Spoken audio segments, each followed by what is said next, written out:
नमस्कार दोस्तों, एक बार फिर से स्वागत है आप लोगों का आपके अपने YouTube चैनल इन्फॉर्म प्राइड पर। FSSAI लाइसेंस यानी कि फूड लाइसेंस कैसे लें, किस बिजनेस के लिए कौन सा लाइसेंस लगेगा।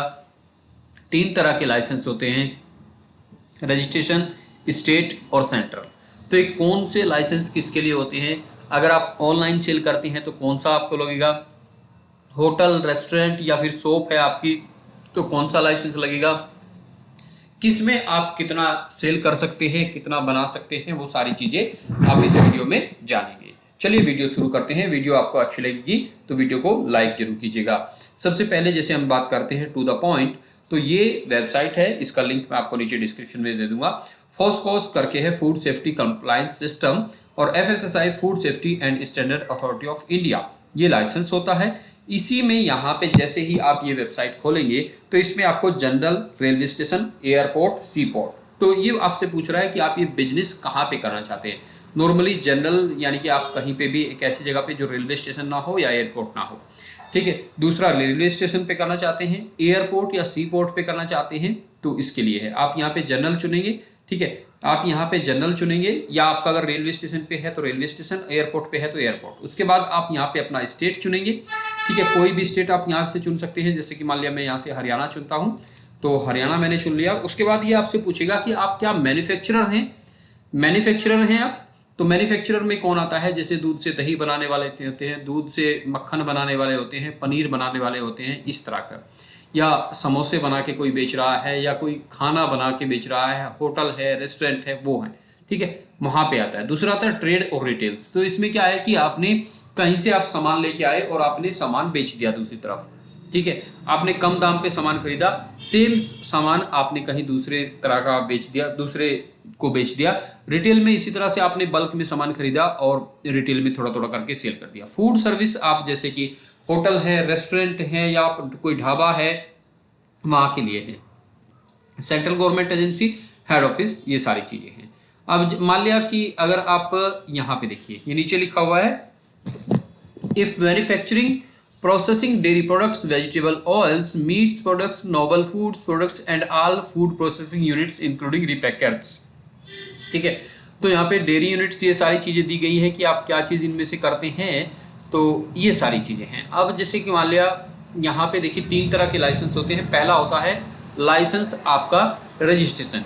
अगर ये रजिस्ट्रेशन लाइसेंस आपको बनवाना है तो इसकी फीस लगती है 100 रुपये, और इसमें आप 12 लाख रुपए तक का सामान एक साल में सेल कर सकते हैं। दूसरा लाइसेंस है आपका स्टेट के लेवल का, उसमें आप 12 लाख से लेके 20 करोड़ तक का यहाँ पे। तो यहाँ पे देखिए पहला जो होता है वो रजिस्ट्रेशन होता है, 100 रुपये में बन जाता है। 12 लाख रुपए तक का अगर आपका टर्नओवर है तो आपको ये बनवाना चाहिए। दूसरा है आपका स्टेट लाइसेंस, 12 लाख से 20 करोड़ तक का अगर आपका बिजनेस है तो आपको इसके साथ में जाना चाहिए। 20 करोड़ से ज्यादा का अगर आपका बिजनेस है तो आपको सेंट्रल लाइसेंस चाहिए। लेकिन कुछ केस में आपको सेंट्रल लाइसेंस ही लगेगा, भले ही आप बिजनेस शुरू करें या फिर आपका यहाँ पे टर्नओवर 10 रुपया या 50 रुपया भी हो।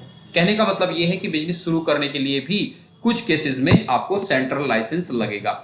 ये स्टेट लाइसेंस आपका 2000 से 5000 के बीच में बनता है, अलग अलग स्टेट्स अथॉरिटी से देती हैं। सेंट्रल लाइसेंस आपका जो होता है, ये लाइसेंस आपको मिलता है 7500 रुपया इसकी फीस होती है। अगर आप किसी प्रोफेशनल के द्वारा इसे बनवाएंगे तो लगभग 13,000 रुपया आपको इसके देने पड़ते हैं। तो यहीं पे अगर आप देखेंगे, अगर आप एक्सपोर्ट इंपोर्टर हैं या फिर ई कॉमर्स हैं, ठीक है, ई कॉमर्स पे आप जाएंगे तो ये सीधा सीधा सा आपको लेके जाएगा trades merchant e commerce covered under central licence, ठीक है। तो ये सेंट्रल लाइसेंस, इसमें भले ही आपका यहाँ पे बिजनेस शुरुआत हो, आप कोई चीज अमेजन पे, फ्लिपकार्ट पे बेचना चाहते हैं तो आपको ये लाइसेंस ही लगेगा। इन लाइसेंसों को बनवाने के लिए आप यहाँ से ऐसे चुन सकते हैं, ये ई कॉमर्स, ठीक है। प्रोसीड आप करेंगे तो ये यहाँ से पूछेगा ट्रेड, रिटेल, ई कॉमर्स, ये आपका काइंड ऑफ बिजनेस आ गया। सेंट्रल लाइसेंस आपको लगेगा। यहाँ पे आप क्लिक करेंगे प्रोसेस के लिए, यहाँ से आपसे नाम ऑफ कंपनी का नाम पूछेगा, किस हिसाब से आपने जीएसटी रजिस्ट्रेशन कराया हुआ है, क्या कुछ नाम है, वो सारी चीजें यहाँ से आपसे पूछेगा।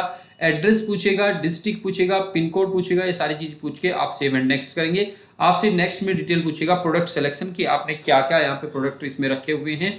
कम्युनिकेशन डिटेल्स पूछेगा, रिक्वायर्ड डॉक्यूमेंट्स आपसे पूछेगा, पेमेंट्स आपसे कराएगा लास्ट में। तो ये सारा ऑप्शन होता है यहाँ पे। इनका लिंक मैं आपको नीचे डिस्क्रिप्शन में दे दूंगा। एक बार फिर से बता दूं, 3 तरह के लाइसेंस होते हैं। पहले की फीस 100 रुपये है, जो कि FSSAI रजिस्ट्रेशन के नाम से होता है। दूसरा है स्टेट लेवल, 2000 से 5000 तक अलग अलग स्टेट्स में फीस है। इसमें आप 20 करोड़ तक का काम कर सकते हैं। तीसरा, अगर आप ई कॉमर्स में जाना चाहते हैं या आपके बिजनेस का टर्नओवर 20 करोड़ से ज्यादा है तो आपको सेंट्रल लाइसेंस लगेगा। इसकी सेंट्रल की फीस है 7500 रुपया।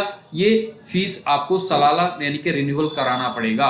रिन्यूअल आपको इसमें कराना पड़ेगा। 7500 रुपये इसकी फीस होती है और इसके बाद आप यहाँ पे अपने काम को कर सकते हैं। उम्मीद करता हूं सारी जानकारी आपको पसंद आई होगी, सारी जानकारी आपको मिल गई होगी। अगर आपका देखिए 2 ऑप्शन होते हैं। एक तो आपका होता है यहाँ पे टर्नओवर में अगर आप ई कॉमर्स में नहीं जाना चाहते या इंपोर्ट एक्सपोर्ट में नहीं जाना चाहते तो आपको टर्नओवर के हिसाब से जाना है। लेकिन इंपोर्ट एक्सपोर्ट और ई कॉमर्स में अगर आप जाना चाहते हैं तो आपको टर्नओवर को डिनाई करके सीधा ई कॉमर्स वाली कैटेगरी चुननी है, जिसमें आपका सेंट्रल लाइसेंस लगता है, जिसकी फीस 7500 होती है। किसी प्रोफेशनल से बनवाएंगे आप तो 10,000 से लेके 13,000 रुपए तक मार्केट में रेट चल रहा है। नमस्कार, धन्यवाद दोस्तों। लिंक नीचे डिस्क्रिप्शन में दिया गया है।